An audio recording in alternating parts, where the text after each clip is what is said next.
have an ascending room. Will it take us to the inner sanctum? It will definitely take care of the vertical part of our journey. So, you have ridden an elevator before? Yes, the Colosseum at Regent's Park has one. It takes you to the gallery where you can view the panorama. Good. This ride might be a little longer, and in the other direction.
Let me go! I won't tell anyone, I swear! I just want to go home! No! Get away from me! Leave me alone!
would they want with my journal?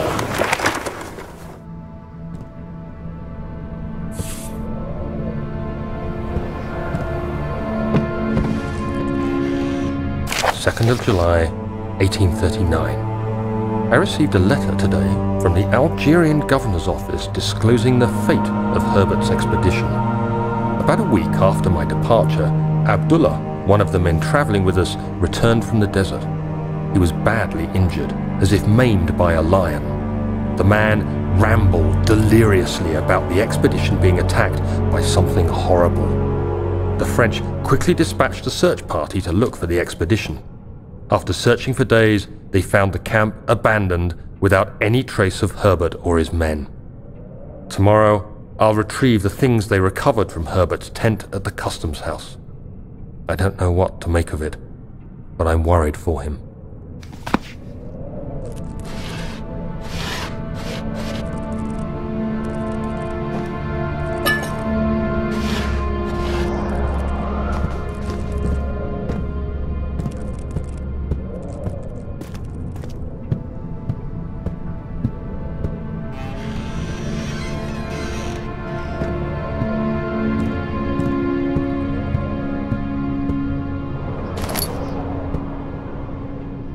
July 3rd, 1839. Today I picked up Herbert's things at the customs house. I dug through the trove of documents he had carried and found a log detailing the expedition. The nature of this text ranged from quick notes to colourful accounts of transpired events. I skimmed the pages, trying to figure out what might have happened. May 17th, the day I was trapped inside the orb chamber, Herbert dryly states, "Recovered Daniel after 1 hour of entrapment." This confused me greatly. I was suffocating within minutes. How could I have lasted an hour? I continued reading the peculiar text. Herbert states his facts without judgment or passion, but suddenly I could read frustration into his text. He pushed his men to investigate the underground tomb, an effort which seems to have strained the minds of his men. Madness spread through the ranks, and Herbert had to take some extreme measures to continue. He finally visits the chamber himself, where he retrieves the orb to the surface. His account confuses me greatly. If he has the orb, what are those pieces in my drawing room?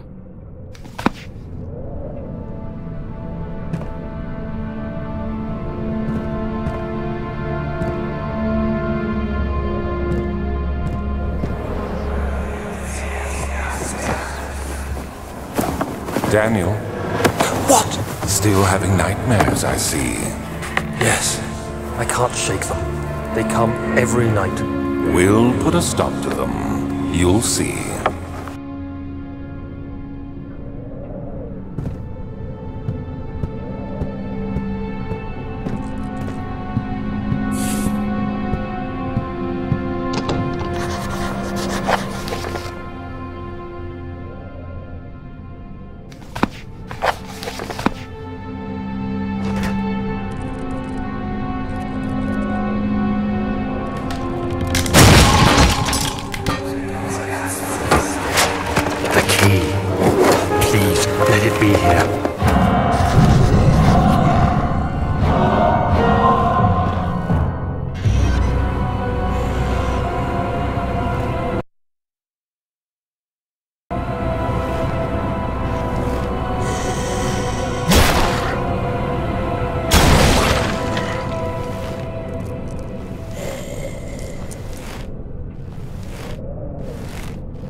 July 4th, 1839. It's done!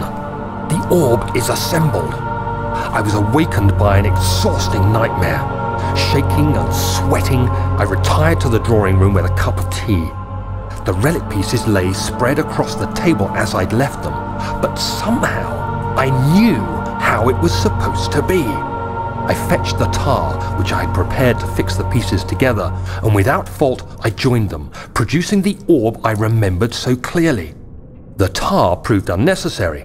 It was pushed out from the joining pieces as they merged on their own, with no adhesive. The ancient stone relic now rests on my table.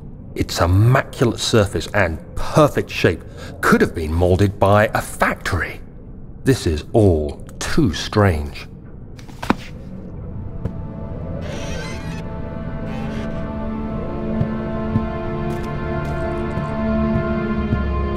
It's cold.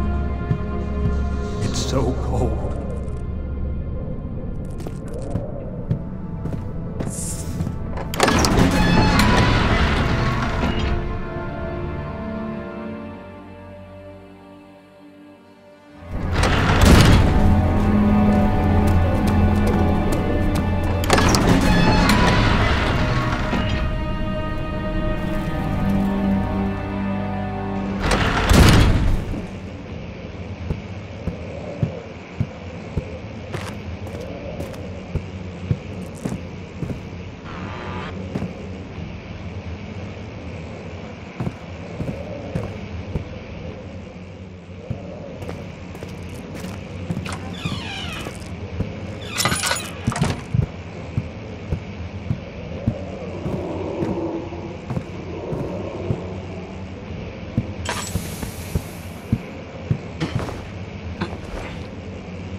Let's see what you have to offer.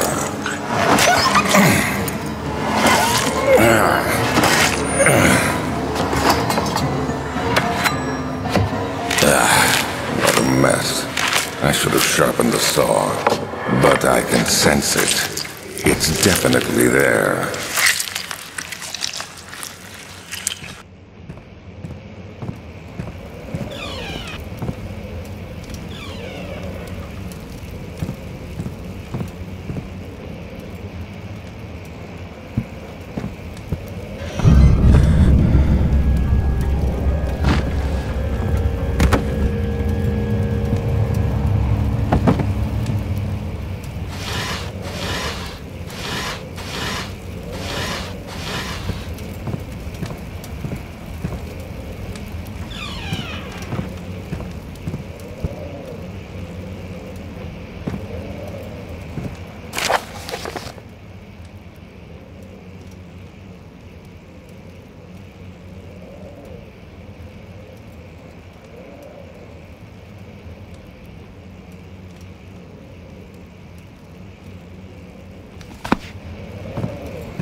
There's nothing left. Everything's gone.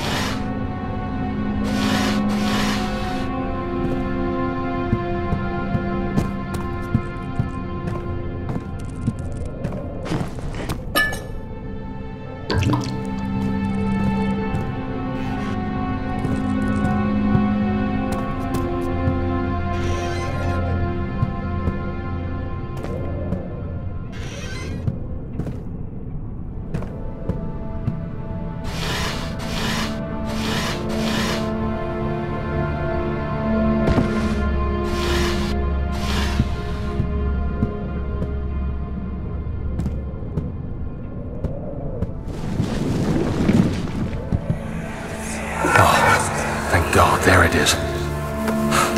I guess it is a good place to hide it then.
July, 1839. Today I went to the university looking for answers. I was able to sneak into Herbert's office and pick up an address book along with some relevant textbooks. Professor Taylor at the Faculty of History was very helpful, and I managed to approach the subject of the orbs. The most interesting aspect was the prevalent trace they had left in our culture. The mythic orbs may in fact have inspired the globus cruciger, which so many royal regalia holds to this day. In ancient times, the orbs were held by priests as a symbol of the sun and its power. As I was leaving, I overheard a disturbing conversation. Sir William Smith, the geologist, was killed last night. Less than a fortnight had passed since I'd asked for his expertise. I know it's silly, but I can't help feeling responsible somehow.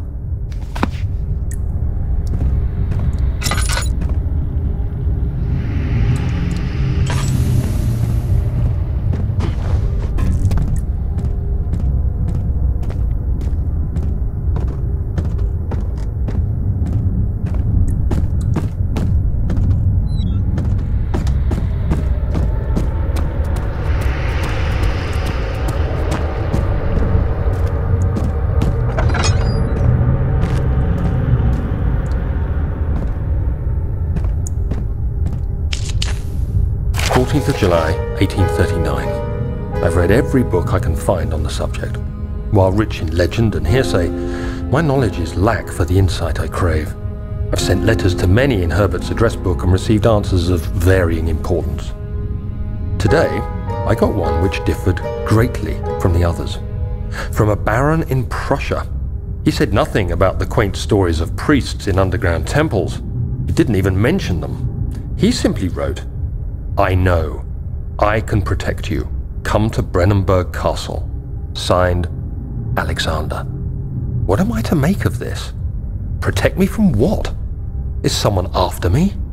I looked up Brennenburg and traced it to the Prussian woods near the Baltic Sea. While being the least informative letter I've received, it causes me greatest distress and interest. As I write, my thoughts are drawn to my nightmares in which a most disturbing sound calls to me. A sound defying description. A voice from the void. The last few weeks have been awful, with so many sleepless nights dreading a repeat of those horrid dreams. Tomorrow, I shall visit my physician, Dr. Tate, in hope that he can provide me with sedatives to help me sleep.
17th of July, 1839. How has this escaped me? They're all dead. Limbs scattered, heads split down the middle, their skin flayed as if boiled. I feel like I'm falling into myself. What's happening? Sir William Smith, Professor Taylor, now Dr. Tate. Is it following me? How can it not be? It's the damn thing I brought from Africa. Something is after me. I have no choice but to trust the Baron. He better know what he claims. If he is wrong, I suspect he'll regret it as well.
Don't forget your bag, Daniel.